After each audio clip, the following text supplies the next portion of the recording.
If you are a public figure bigger than me, you know what it's like to get harassed, because that's just what people on the internet do. This home is paid for and being repaired. Your mother lives there rent free. You don't have to pay taxes on it because you don't own the property anymore. And then when you die, it's going to be turned into a museum in your name. And now we're going to turn over to some SCOTUS news. So the Supreme Court of the United States returns the first Monday of October. TikTok SCOTUS blog reported this week on 3 new cases placed on the calendar for the coming term.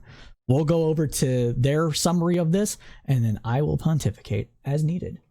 So it's only about 30 seconds, so let's go ahead and let her talk. The Supreme Court has set a date for one of the biggest cases of the term over the Second Amendment.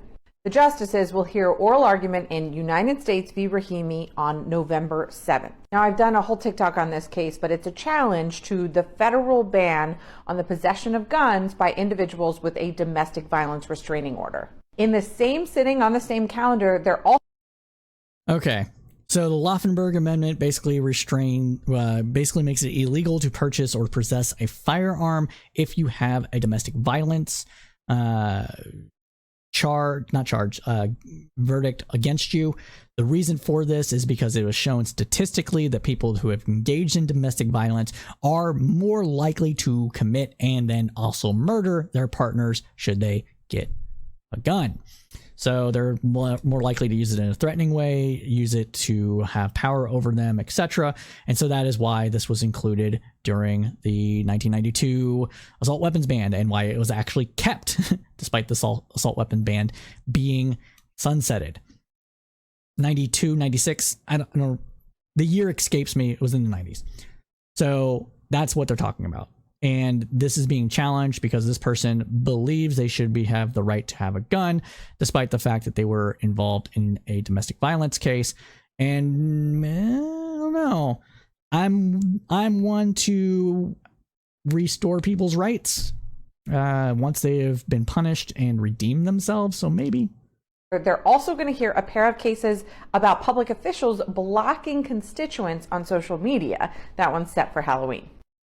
Oh, that's fun. So let's talk about the blocking members on social media. This is something that we all have to deal with, okay?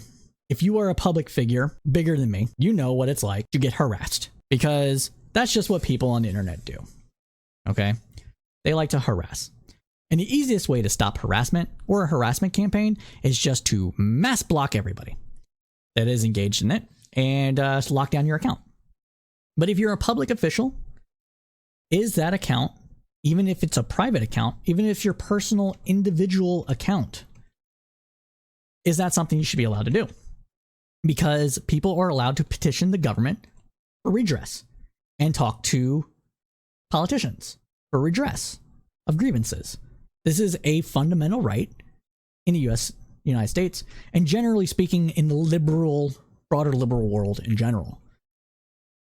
So there's maybe some give and take here. Okay.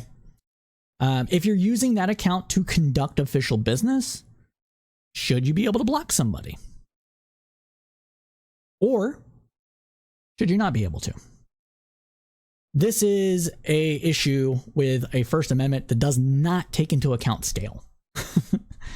And so we might see some rules established by the Supreme Court about this, because pretty sure the Supreme Court justices have been threatened online.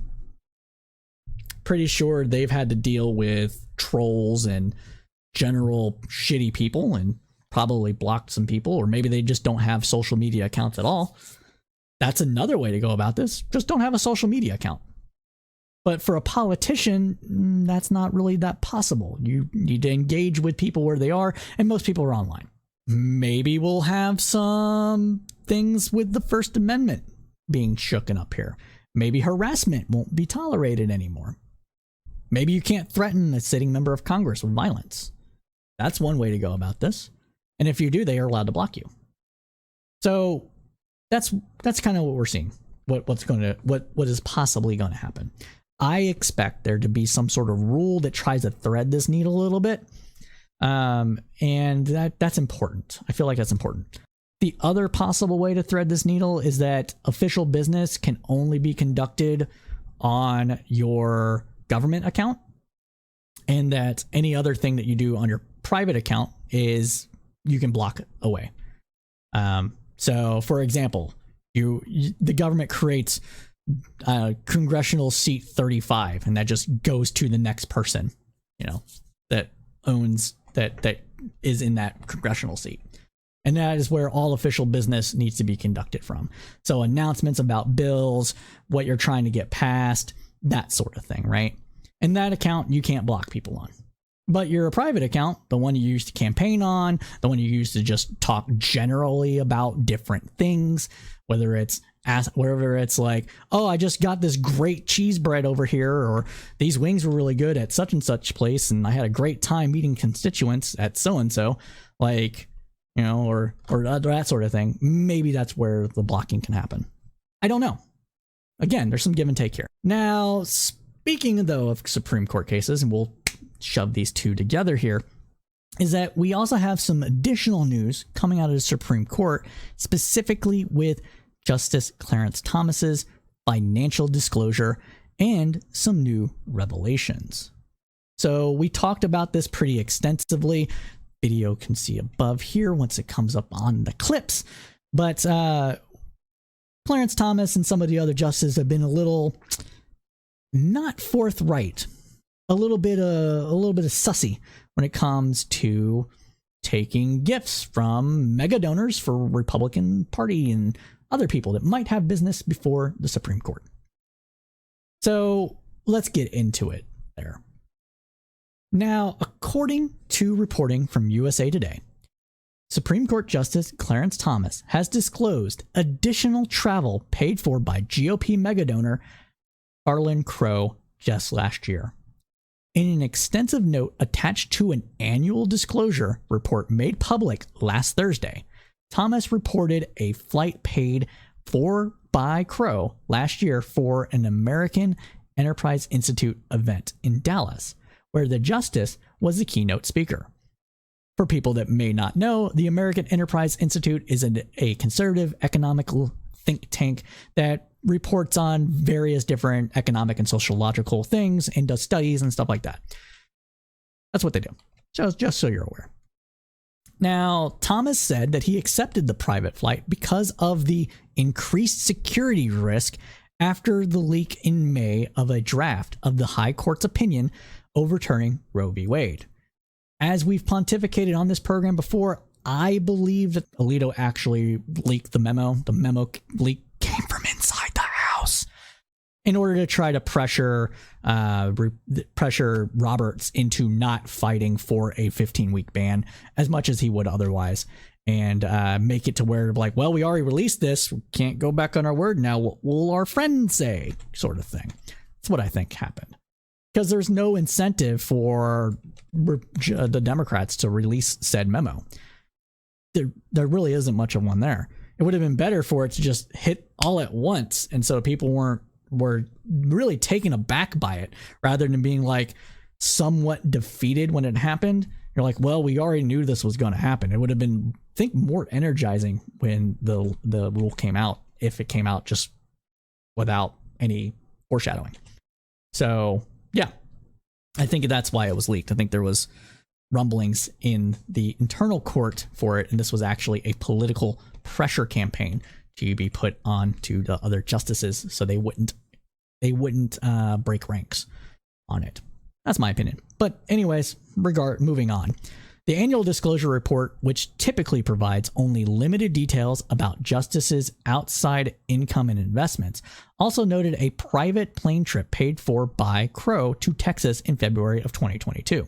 That trip, Thomas said, was due to an unexpected ice storm. Sure, buddy. Right. I believe you. The disclosure notes another trip paid for by Crow to Crow's Lodge in the Adirondacks, and for the first time acknowledged Crow's purchase of property from Thomas in 2014. Now, this property talking about here is the fact that his mother is currently in his childhood home.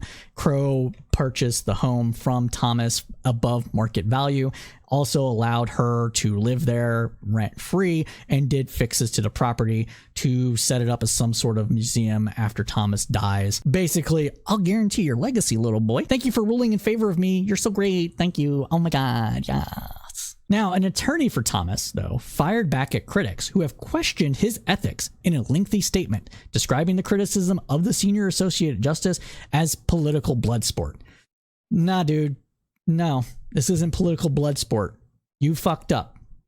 If a member of Congress did what you did, they would be voted out of office, more than likely, and they would be held up on ethics charges within Congress and censured. You know, assuming they weren't in the party in charge. Maybe.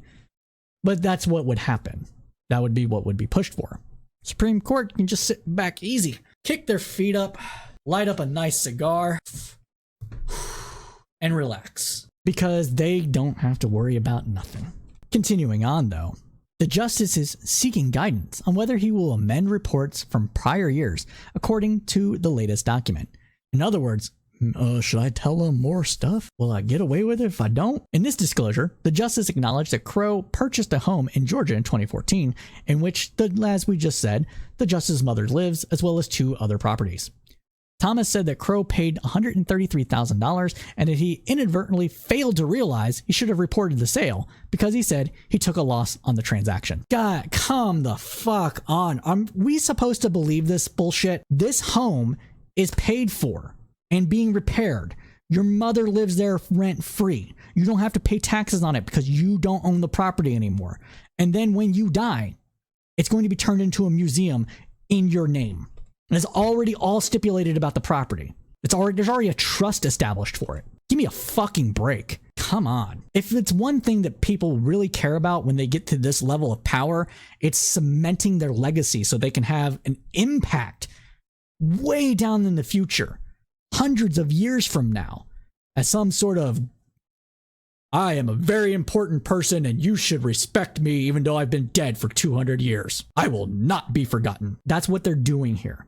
That's why this property is so important, and why this is such a brazen violation of ethics. That unless you are the most extreme partisan person, you should be able to see this. It should be obvious that that's what's going on here. And it should be obvious that this is, of course, going to affect your feelings about what it is and is not appropriate to rule for or against Crow, because your legacy is at stake. It's being helped by this person. Why wouldn't you do them a solid? It's the same reason why we think campaign finance reform needs to be done. Because if you're getting millions of dollars from one person, why wouldn't you listen to them more? It's the same sort of thing, even though the amount of money is smaller, the amount of prestige is way bigger. Way bigger. And that's what people in these positions of power care about. It's all about legacy after a certain point. Thomas is rich as fuck. Legacy lives forever when you have a fucking museum that can stand the test of time. So please don't insult our intelligence by saying, oh, no, I didn't have to claim this. I took a loss. Fuck off. Thomas also disclosed a life insurance policy held by his wife, Ginny Thomas, and bank accounts he said were omitted from prior annual reports. It depends on what's in those bank accounts, but I can understand that a little bit. But the other stuff, no, you know what? I'm not going to give you the benefit of doubt on this because you fucked up so much. So scratch what I just said. Eat shit. In a statement attached to his report, Thomas laid out his case for why some of the earlier travel paid by Crow was not disclosed. It says the flights and lodging, he said, were exempted from disclosure requirements until federal judiciary officials released new guidelines earlier this year. Going forward, the statement said, filer will report any such trips. Now, Justice Thomas isn't the only one in the ethics hot seat here. We also have, of course, Samuel Alito. 2 peas in a pod going down the lane of unethical conduct. So according to Courthouse News and Roll Call, Justice Samuel Alito filed a report that was also made public on Thursday. Alito disclosed that Notre Dame Law School paid for a trip to Italy last summer, where he used an address in Rome to push back on critics of the Supreme Court's decision to end constitutional right to abortion. This past Thursday, Rhode Island Democratic Senator Sheldon Whitehouse lodged a formal complaint against Alito. This comes just weeks after the Wall Street Journal published an op-ed that quoted Justice Alito as criticizing Whitehouse's proposed legislation that would require a code of ethics for the High Court. Essentially, what? No, I'm a justice of the Supreme Court. You can't tell me what to do. Constitution says otherwise, bucko, and you know that too. Co-equal branches of government? Nah. The legislature is more equal among them. The op-ed was published amid swirling reports that he had neglected to disclose a 2008 fishing trip with a Republican billionaire, a billionaire who later had business before the court. I've got friends in high places where the whiskey is expensive and money traces my troubles away. I don't know how to make the song hoity-toity. You get the point, okay? For his part, Whitehouse has demanded that Justice John Roberts investigate Alito's comments, arguing that they represent yet another breach of Supreme Court ethics. Quote, in the worst case, facts may reveal that Justice Alito was involved in an organized campaign to block congressional action with regard to a matter in which he had a personal stake, Whitehouse told Roberts in a letter on Thursday. Continuing on, he stated, quote, whether Justice Alito was unwittingly used to provide fodder for such interference or intentionally participated is a question whose answer requires additional facts. Again, ethics rules don't necessarily mean you were corrupt. It means that you have given the air of a corruption, and that in of itself is a detriment to good order, discipline, rule of law, trust in society, etc. Something we are very much having an issue with, not just in the United States, really across the entire world right now, but especially in the United States, because that affects you and me. It's a massive lack of trust. And it's one of those things that the government has to build back. And ethics rules around the Supreme Court is one of those ways to do it. One of the parts, I should say, of doing that. Now, the July op-ed featuring Alito's interview was written by James Partnow, the journal's editorial features editor. Sharing the byline, however, was Washington-based lawyer David B. Rifkin Jr., who is slated to argue a major tax case before the Supreme Court in its upcoming term. Why are you telling on yourselves? You could have just not said anything. You could have just shut up, but you chose to tell on yourself, making it obvious that you know that these kinds of things influence justices' decisions on the Supreme Court, or just in general, any judge. It just so happens that the Supreme Court isn't bound by an ethics statute or a code of conduct like the other lower courts are. This would be a huge scandal if it happened in a state. Never mind the Supreme Court itself. Don't insult our intelligence by trying to claim, oh, I'm just a good guy. I'm just trying to help out. I'm just trying to help out. You're telling yourself, you know that this influences the court. Rifkin is also working as counsel for conservative activist Leonard Leo. For those that may not know, Leonard Leo is the guy that's in charge of the Heritage Action Committee. Don't quote me on the Heritage Action thing here, but he definitely was part of the Federalist Society in charge of basically picking Supreme Court justices during Trump's term. So again, people that are going to have business in the Supreme Court who want extreme amount of influence over the country through the court system are also doing this shit. Leo organized Alito's 2008 fishing trip and is an outspoken critic of Whitehouse's legislation. Because of course he is. Because it might make him get in trouble. Rightfully so. In the interview, Alito suggested that efforts to police the Supreme Court's ethical conduct would be unconstitutional. Quote, Congress did not create the Supreme Court, the jurist said. No provision in the Constitution gives them authority to regulate the Supreme Court, period.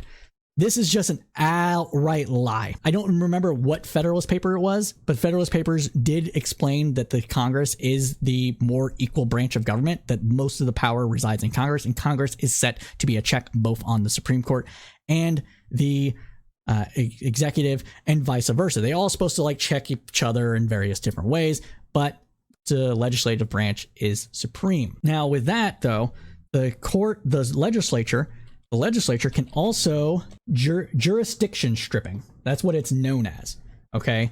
So what we're talking about here is that in the United States, in the Constitution, Congress has the ability to strip jurisdiction away from any court to have oversight.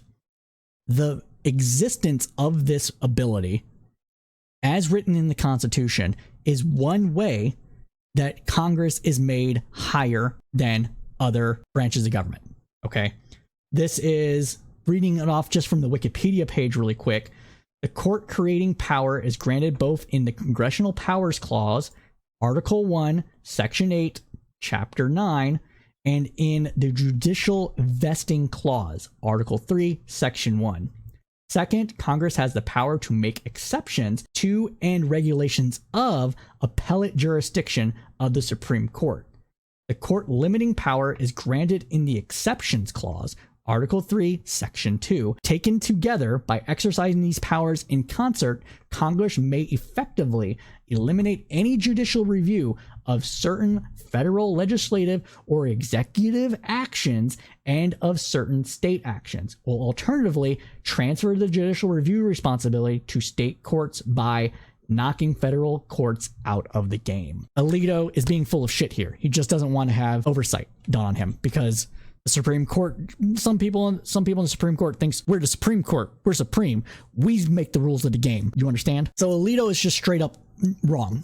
Just wrong. Completely wrong here. And he knows it. After all, he's a constitutional scholar. Now, the timing of the interview suggests that its release was coordinated with efforts to block the Judiciary Committee's inquiry, White House had said. Quote, on the Senate Judiciary Committee, we have heard in every recent confirmation hearing that it would be improper to express opinions on matters that may come before the court, he wrote.